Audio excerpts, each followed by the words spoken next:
श्री शिवाय नमस्तुभ्यं। हर हर महादेव महाराज। ये जो 21 सितंबर रविवार, ये दिन देखिए, आप सभी लोग जानते हो कि ये श्राद्ध पक्ष चल रहा है। और ये जो 21 सितंबर रविवार के दिन इस पवित्र भाद्रपद महीने की श्राद्ध पक्ष की सर्वपित्र अमावस्या पड़ रही है। और ये अमावस्या कोई अमावस्या नहीं है, ये पितरों की अंतिम अमावस्या। और जैसा कि आप सभी को पता है, ये साल में केवल एक बार ही आती है। इस दिन केवल यदि इस एकमात्र उपाय को कर लेते हैं तो महाराज, जो भी हमारे जीवन में समस्या चल रही है, धन संपदा में कमी, कार्य में वृद्धि नहीं करता है, घर में दुख कष्ट, सारी समस्या समाप्त होती है। क्योंकि यह एकमात्र अमावस्या है, सर्वपित्र अमावस्या। सबसे बड़ा दिन महाराज, मात्र 108 चावल और एक हल्दी का दीपक। आप सभी जानते हैं कि यहां अमावस्या इतनी बड़ी और इतनी विशेष क्यों है महाराज। यदि आपके घर का कोई भी एक व्यक्ति इस दिन मात्र 108 चावल के दाने और एक हल्दी दीपक वाला उपाय अवश्य करे।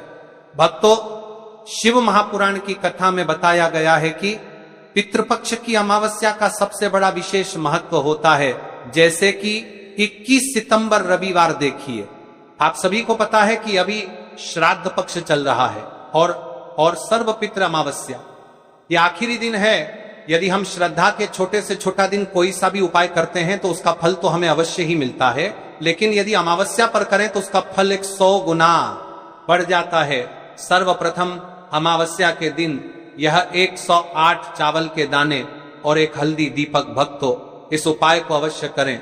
और आप सभी को पता है कि सर्वपित्र अमावस्या का यदि कोई सा उपाय है तो वह केवल और केवल 108 चावल के दाने और एक हल्दी दीपक वाला उपाय। आपको इस उपाय को किस समय करना है, सुबह के समय या प्रदोष काल में, ये संपूर्ण बातें हम आगे करेंगे। अब देखिए महाराज, यदि हम श्राद्ध पक्ष में यदि हम एक दीपक भी प्रज्वलित करते हैं अपने पितरों के नाम से, तो इस दीपक की रोशनी हमारे पितरों तक जाती है और उनका हमें आशीर्वाद प्राप्त होता है। लेकिन यह तो अंतिम दिन है और पितृपक्ष का सबसे बड़ा दिन सर्वपित्र अमावस्या। यदि इस दिन हम इस उपाय को करते हैं तो हमारे जीवन में चल रही कठिनाइयों समाप्त होती है। जैसे कि पितृ दोष, काल सर्प दोष, वास्तु दोष, उसी प्रकार से हमें 108 चावल के दाने और एक हल्दी दीपक उपाय को करना है। 21 सितंबर रविवार, सबसे बड़ी अमावस्या। ऐसे मौके बार बार नहीं मिलते, केवल वर्ष में एक बार ही इस उपाय को करने का मौका मिलता है। देखिए, मेरी कई सारी अन्य माताएं बहनें हैं जिन्होंने इस उपाय को आज तक किया ही ना हो और उन्हें इस उपाय के बारे में पता ही ना हो। तो देखिए, आज की इस कथा से हम आपको जो उपाय बता रहे हैं, उस उपाय को आपको अमावस्या वाले दिन अवश्य करना है कि मासिक शिवरात्रि, क्योंकि यह उपाय केवल विशेष तिथि पर और विशेष पावन पर्व पर ही किए जाते हैं। और देखिए, यदि इस उपाय को आपका घर का कोई एक व्यक्ति भी कर लेता है तो महाराज जी, पूरे घर परिवार में चल रही समस्या साथ में समाप्त होती है। इस उपाय को करने का तो फल हमें मिलता ही है, लेकिन यदि किसी विशेष तिथि पर किया जाए तो उसका भी हमें फल प्राप्त होता है। सर्वपितृ अमावस्या यह महीना मां दुर्गा को समर्पित है। देखिए महाराज जी, हमने हमारी पिछली बार की कई सारी शिव महापुराण की कथाओं में आपको इस उपाय को अच्छे तरीके से बताया भी है और समझाया भी है, लेकिन आज एक बार फिर से हम आपको इस उपाय को समझाएंगे, क्योंकि 21 सितंबर रविवार का दिन सबसे बड़ा और विशेष दिन है। देखिए, यदि आपने इस 108 चावल के दाने और एक हल्दी दीपक वाले उपाय को कर लिया तो आपको इस उपाय का वह फल मिलेगा जिसकी आपने कभी कल्पना भी ना करी होगी। देखिए महाराज जी, जो मनोकामना बड़े बड़े पूजा पाठ से पूर्ण नहीं होती, वह केवल श्राद्ध पक्ष के अंतिम दिन, सर्वपित्र अमावस्या के दिन 108 चावल के दाने और एक हल्दी दीपक उपाय को करने से पूर्ण हो जाती है। देखिए, मेरी कई सारी माताएं बहनें हैं जिन्हें पता भी नहीं है कि उनके जीवन में जो समस्या चल रही है उसका कारण क्या है, यानी कि मुख्य कारण क्या है, किस वजह से यह समस्या है। मतलब भाई, जीवन में जो अटकनें आती हैं जिनका कारण अक्सर हमें पता ही नहीं चलता, वे कई बार पितृ शक्ति या घर की अनुचित ऊर्जा के कारण होती है। देखिए, श्राद्ध पक्ष वह काल है जब हमारे पूर्वजों की स्मृति का प्रभाव सबसे अनुभवी होता है और सर्वपित्र अमावस्या पड़ जाए, जो सबसे विशेष दिन है, तो इस उपाय का फल 100 गुना बढ़ जाता है। देखिए महाराज, 108 चावल के दाने और एक हल्दी दीपक जो शुद्धता और रक्षा का प्रतीक है, अमावस्या की घड़ी में यह उपाय करके एक दीपक जलाकर हम अपने घर के नकारात्मक बंधनों को तोड़ने, पूर्वजों की शांति प्राप्त करने और जीवन में अच्छे अवसर पुनः सक्रिय करने का आग्रह करते हैं। इसलिए आपसे निवेदन कर रहे हैं, 108 चावल के दाने और एक हल्दी दीपक उपाय को अवश्य करें। देखिए महाराज जी, हम आपको आगे चलकर संपूर्ण बातें बताने वाले हैं कि इस उपाय को आपको किस प्रकार करना है, सामग्री कहां से लेनी है, किस समय करना है, कैसे करना है। ठीक है, तो आपको इस कथा के अंतिम तक बने रहना है। देखिए, हम राशि से जुड़ा भाग्य भी बता रहे हैं और भाग्य में चल रही परेशानियों को भी बता रहे हैं। तो यदि आप अपनी राशि से जुड़ा भाग्य जानना चाहते हैं तो अपना नाम और अपनी राशि कमेंट बॉक्स में अवश्य लिखें। अगली वीडियो में हम आपको आपकी राशि से जुड़ा भाग्य बताएंगे। अब बात कर लेते हैं उपाय के बारे में। तो देखिए महाराज जी, इस 108 चावल के दाने और एक हल्दी दीपक वाला उपाय है, तो आपको इस उपाय को अवश्य करना है। देखिए, अब बात कर लेते हैं हम उपाय के बारे में। इस उपाय को कौन कौन व्यक्ति कर सकता है, मतलब कि आपके घर का कौन कौन सदस्य इस उपाय को कर सकता है। मेरी कई सारी अन्य माता बहनें रहती है जो अपने स्वयं के लिए, अपने स्वयं के जीवन में चल रही परेशानियों को समाप्त करने के लिए उपाय यदि करना चाहती है तो वह अवश्य कर सकती है महाराज। और मेरी कई माताएं बहनें अपने परिवार वालों के लिए, अपने सदस्यों के लिए उपाय करना चाहते हैं तो वो भी कर सकती है। ध्यान रहे, 108 चावल के दाने और एक हल्दी दीपक। तो उपाय की ओर आगे बढ़ने से पहले हम जान लेते हैं, कल जिन माता बहनों ने कमेंट किया था अपनी राशि से जुड़ा भाग्य जानने के लिए, वे लोग जान लो आज अपनी राशि से जुड़ा भाग्य। कल की 2 विशेष राशि लिए। देखिए, सबसे पहली राशि है कन्या राशि। इस दिन के अमावस्या से कन्या जातकों को धन, समृद्धि और पारिवारिक सुख की प्राप्ति होगी। रुके हुए कार्यों में सफलता मिलने की संभावना है। दूसरी राशि तुला राशि। तुला राशि वालों के लिए यह दिन शुभ रहेगा। आर्थिक लाभ, दांपत्य जीवन में सुख और सौभाग्य की वृद्धि होगी। साथ ही मान सम्मान और कार्य क्षेत्र में प्रगति की संभावनाएं भी बनेंगी। अब चलिए, अब तो हम उपाय की ओर चलते हैं। ध्यान से सुनिए संपूर्ण बातें। तो चलिए महाराज जी, अब चलते हैं उस विशेष उपाय की तरफ जो आपको कल इस विशेष तिथि पर करना है। और इस विशेष पावन पर्व पर हम जिस उपाय की चर्चा करने जा रहे हैं वह अत्यंत ही दुर्लभ और शक्तिशाली है। यह उपाय न केवल भक्त की मनोकामनाओं को पूर्ण करता है बल्कि उसके जीवन के समस्त कष्टों का निवारण भी करता है। उपाय की सामग्री देखिए महाराज, मात्र तुलसी की लकड़ी से बना दीपक, 11 चावल के दाने और 1 चुटकी हल्दी। यह तीनों वस्तुएं देखने में सामान्य प्रतीत होती हैं, परंतु इनका महत्व और शक्ति अद्भुत है। जब इन्हें सही विधि से सच्चे मन और श्रद्धा के साथ शिव मंदिर में प्रयोग किया जाता है तब यह उपाय अलौकिक परिणाम प्रदान करता है। तो देखिए, तुलसी की लकड़ी का दीपक, 108 चावल के दाने और 1 चुटकी हल्दी। तो सबसे पहले आपको हम दीपक के बारे में बताते हैं। तुलसी की लकड़ी का दीपक, तुलसी माता का वर्णन शास्त्रों में अत्यंत पवित्र माना गया। तुलसी के बिना कोई भी पूजन अधूरा है। यद्यपि शिवजी को तुलसी अर्पित नहीं की जाती, परंतु तुलसी की लकड़ी का उपयोग जब दीपक के रूप में किया जाता है तो यह विशेष ऊर्जा उत्पन्न करती है। देखिए महाराज जी, अब हम बात कर लेते हैं सबसे पहले उपाय के बारे में। तो देखिए, तुलसी की लकड़ी का दीपक, 108 चावल के दाने और 1 चुटकी हल्दी। तो सबसे पहले आपको हम दीपक के बारे में बताते हैं। तुलसी की लकड़ी का दीपक, तुलसी माता का वर्णन शास्त्रों में अत्यंत पवित्र माना गया है। तुलसी के बिना कोई भी पूजन अधूरा है। यद्यपि शिवजी को तुलसी अर्पित नहीं की जाती, परंतु तुलसी की लकड़ी का उपयोग जब दीपक के रूप में किया जाता है तो यह विशेष ऊर्जा उत्पन्न करती। यह दीपक भक्त की मनोकामना पूरी करने में सहायक होता है। अब देखिए महाराज जी, 108 चावल के दाने का महत्व जानिए। चावल शुद्धता और समर्पण का प्रतीक है। हर दाना अखंडता और पूर्णता का द्योतक है। 11 अंक स्वयं में शक्तिशाली है। यह एकता और आध्यात्मिक जागृति का प्रतिनिधित्व करता है। जब 11 चावल शिवलिंग पर अर्पित किए जाते हैं तो ये 108 इंद्रियों का नियंत्रण और शुद्धिकरण करता है। मात्र एक चुटकी हल्दी, हल्दी मां भगवती का प्रिय है और यह सौभाग्य, आयुर्वेद और पवित्रता का प्रतीक है। शास्त्रों में कहा गया है कि जहां हल्दी का प्रयोग होता है वहां मां लक्ष्मी का वास होता है।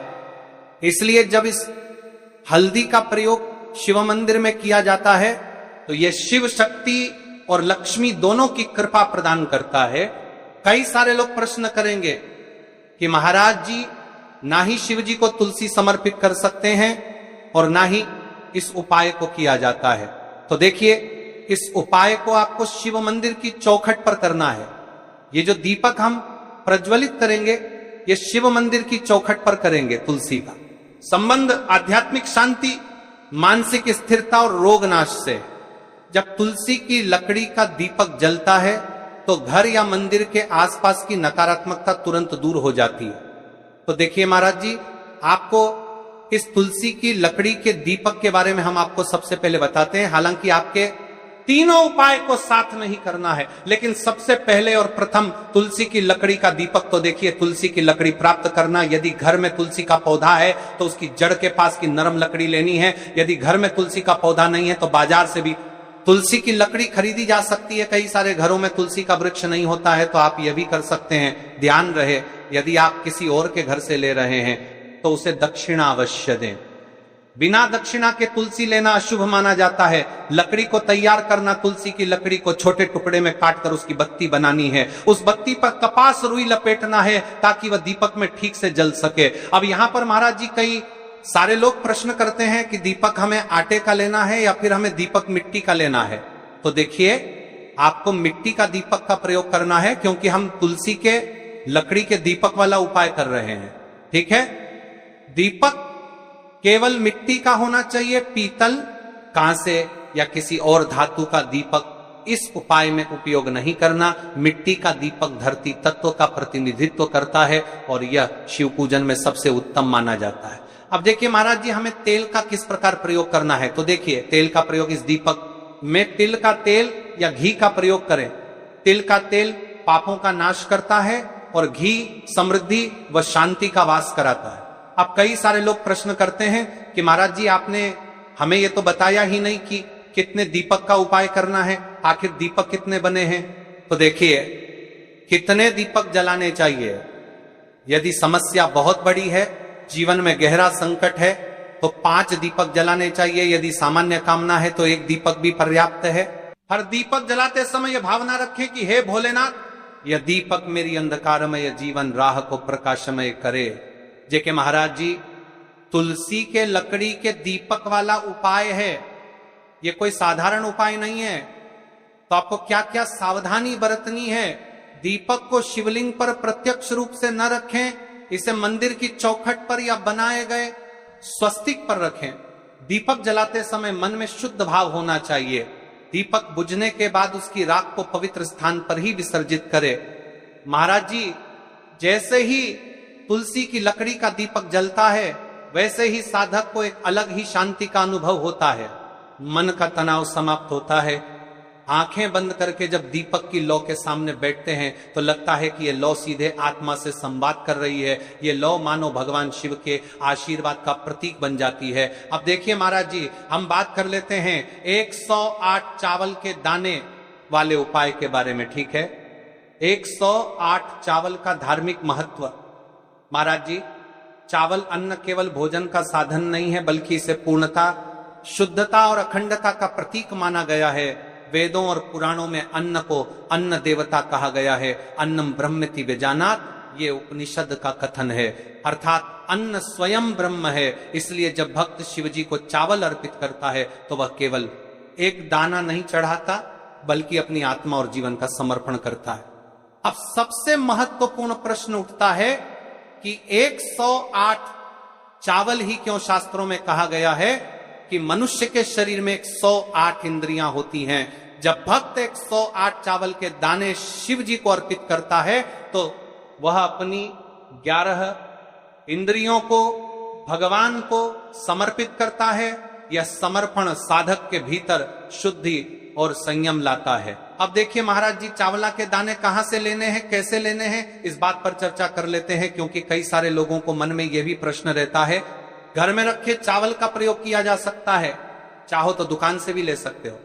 ध्यान रहे, चावल अखंड और शुद्ध होने चाहिए। टूटे हुए दाने अशुभ माने जाते हैं। 108 दानों को अलग करके एक छोटे डिब्बे या पुड़िया में सुरक्षित रखना है चावल अर्पण की विधि। अब सुनिए महाराज जी, 108 चावल के दानों का प्रयोग कैसे करना है। अब देखिए महाराज जी, जैसे ही आपके चावल के दाने आप एक पुड़िया में रख लेते हैं, अब आपको शिव मंदिर में जाकर के इस उपाय को करना है। तो देखिए, आप एकदम स्वच्छ जल से नाहट होकर के शिव मंदिर पहुंचे और आपको इस उपाय को करना है। तो देखिए, कई सारी मेरी अन्य माताएं बहनें रहती हैं जो शिव मंदिर में जाति से ही दूसरी अन्य माता बहनों से सामग्री मांगने लगते हैं, जैसे कि ओ जी अपने बेलपत्र लाए हो क्या, एक देना आज मैं लाना भूल गई, ओ जी थोड़े से फूल दे दो। तो देखिए, आपको शिव मंदिर में जाकर के ये नहीं करना है, आप सिर्फ अपनी सामग्री से उपाय कीजिए और घर आ जाइए। ठीक है, जब मंदिर जाएं, सबसे पहले शिवलिंग पर गंगा जल या शुद्ध जल चढ़ाएं। नमः शिवाय का जप करते हुए शिवलिंग का ध्यान करें। आप सबसे पहले एक चावल का दाना गणेश जी के स्थान पर अर्पित करें, क्योंकि गणेश जी बिना हर कार्य अधूरा है। इसके बाद शेष 107 दानों को एक एक करके शिवलिंग पर अर्पित करें। हर दाना चढ़ाते समय मन में एक एक प्रार्थना करें, जैसे पहला दाना है शिव, मेरे जीवन से रोग दूर करो। दूसरा दाना है महादेव, मेरे घर में सुख समृद्धि लाओ। तीसरा दाना है भोलेनाथ, मेरे संतानों को रक्षा दो। चौथा दाना मानसपात, मेरे व्यवसाय नौकरी में सफलता दो। पांचवा दाना, मेरे परिवार में एकता बनी रहे।